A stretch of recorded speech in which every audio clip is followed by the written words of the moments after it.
Hello दोस्तों, welcome to विद्युत technicals. इसी थ्योरी की हमारी क्लास चल रही थी और आज की क्लास हमारी 10 है। आज का टॉपिक हमारा बहुत इंपॉर्टेंट है। आज हम आरएलसी सर्किट के बारे में जानेंगे। क्लास स्टार्ट करने से पहले मैं आपसे रिक्वेस्ट करना चाहूँगा कि अगर आप हमारे चैनल पर पहली बार आए हैं तो चैनल को सब्सक्राइब करें और बेल आइकन को प्रेस कर लें, जिससे आने वाले वीडियो के नोटिफिकेशन आपको मिल सके।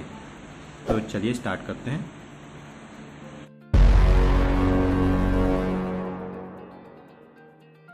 लास्ट क्लास में हमने दोस्तों इम्पीडेंस के बारे में पढ़ा था कि इम्पीडेंस क्या होता है। एसी सर्किट में धारा प्रवाह का कुल अवरोध जो होता है वो हमारा इम्पीडेंस कहलाता है। कुल अवरोध से मतलब था हमारा कि अगर हमारे सर्किट में रेजिस्टेंस है, इंडक्टेंस है और कैपेसिटेंस है, तो तीनों का जो टोटल होगा, तीनों अवरोधों का, यानी रेजिस्टेंस और इंडक्टिव रिएक्टेंस और कैपेसिटिव रिएक्टेंस, वो हमारा क्या कहलाएगा, इम्पीडेंस।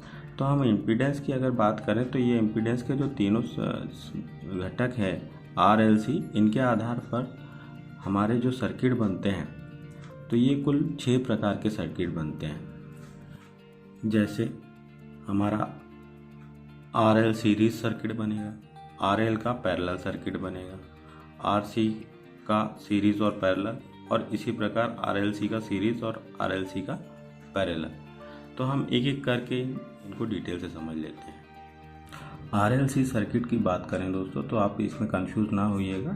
यहाँ पर R से हमारा मतलब होता है रेजिस्टेंस, L से मतलब होता है हमारा इंडक्टेंस और C से मतलब होता है हमारा कैपेसिटर। तो यदि अगर ये तीनों घटक किसी में जुड़े हैं तो हम उनको RLC से डिनोट करते हैं। इसीलिए अब जब भी हम अगर आगे बात करेंगे सर्किट की, तो हम शॉर्ट में ही बोलेंगे R या L या RC, तो आप लोग उसमें कंफ्यूज ना होइएगा।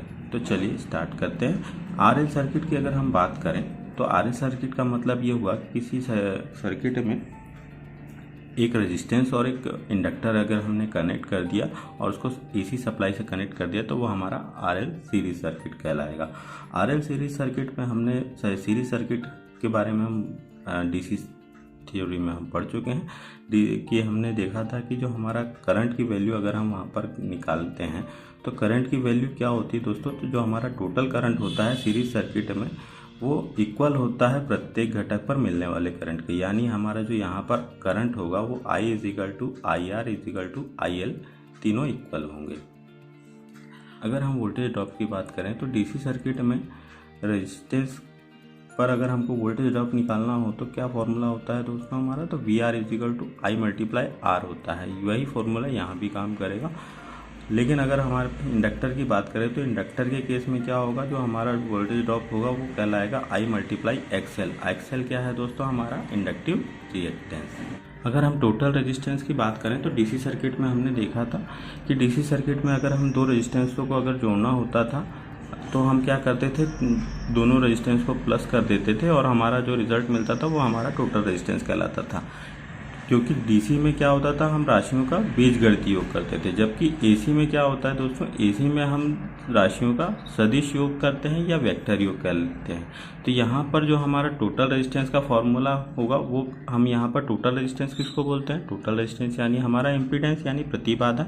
इसका फॉर्मूला क्या होगा दोस्तों, तो Z होगा हमारा R² + XL - XC का होल स्क्वायर और पूरे का अंडरवुड।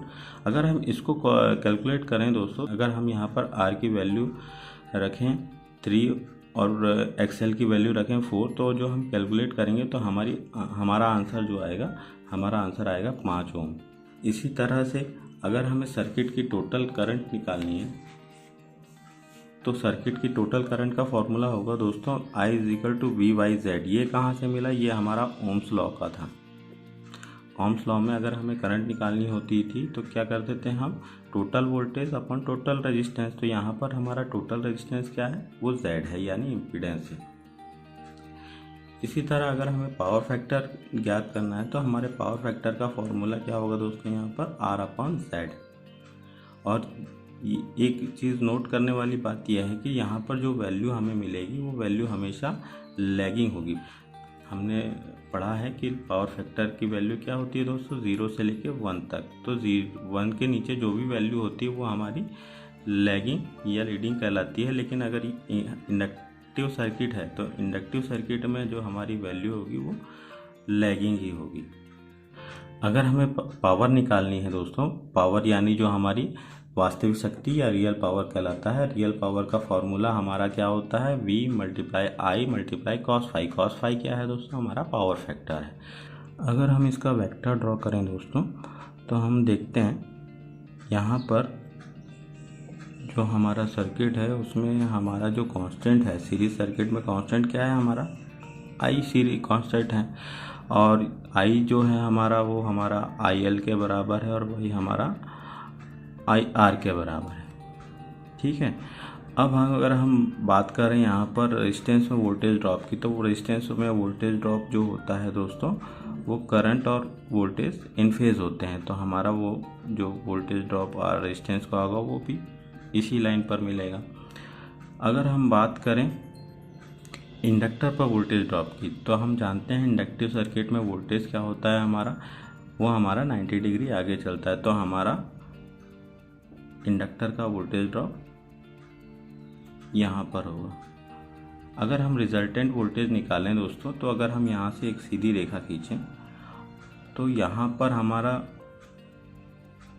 इंडक्टिव वोल्टेज ड्रॉप और रजिस्टिव वोल्टेज ड्रॉप जो रिजल्टेंट जो हमें मिलेगा दोस्तों वो हमारा टोटल भी होगा, और उसका फॉर्मूला होता है VR² + VL² का अंडरवुड। इस तरह से दोस्तों हमारा जो है टोटल भी हमें मिलता है। तो ये चीज़ आपको समझ में आई होगी। RC सीरीज सर्किट की बात करें दोस्तों, तो RC सीरीज सर्किट और RL सर्किट में ज़्यादा डिफरेंस नहीं है। जो कैलकुलेशन RL सर्किट की हुई है सेम कैलकुलेशन हमारी RC सर्किट की भी होगी। सिर्फ डिफरेंस इतना है दोस्तों, डिफरेंस हमारा पावर फैक्टर में आता है। पावर फैक्टर का जो फार्मूला होगा वो फार्मूला भी सेम होगा R/Z, लेकिन यहाँ पर जो पावर फैक्टर मिल रहा था वो हमें लैगिंग मिल रहा था। और अगर हम कैपेसिटिव सर्किट की बात करें तो यहाँ पर जो हमारा पावर फैक्टर होगा वो लीडिंग होगा दोस्तों। बस इतना डिफरेंस है, बाकी जो कैलकुलेशन है वो कैलकुलेशन सेम होगी। हमें सिर्फ इंडक्टिव रिएक्टेंस की जगह कैपेसिटिव रिएक्टेंस की वैल्यू रखनी है। RLC सीरीज सर्किट की बात करें दोस्तों, तो RLC सीरीज सर्किट में तीनों घटक हमारे सीरीज में कनेक्ट हो जाते हैं। यहाँ पर हमारा इम्पीडेंस का फॉर्मूला सेम होगा, √R² + XL - XC का होल स्क्वायर। यहाँ पर आपको सिर्फ बताने वाली बात यह है कि यहाँ पर XL और XC में से जब हम माइनस करेंगे तो माइनस बड़ी में से छोटी को करेंगे हमेशा। और यहाँ पर हमारे पावर फैक्टर के जो वैल्यू है, पावर फैक्टर का फॉर्मूला तो सेम है R/Z। सिर्फ यहाँ पर कंडीशन ये है कि अगर हमारा XL XC से बड़ा होगा तब हमारा पावर फैक्टर लैगिंग होगा, और अगर हमारा XL XC से छोटा होगा तब हमारा पावर फैक्टर होगा वो लीडिंग होगा। XL XC का मतलब तो आप लोग जानते होंगे, XL यानी इंडक्टिव रिएक्टेंस, XC यानी कैपेसिटिव रिएक्टेंस। ठीक है दोस्तों, आज के लिए इतना ही। नेक्स्ट क्लास में हम RLC के पैरेलल सर्किट के बारे में बात करेंगे। Thank you.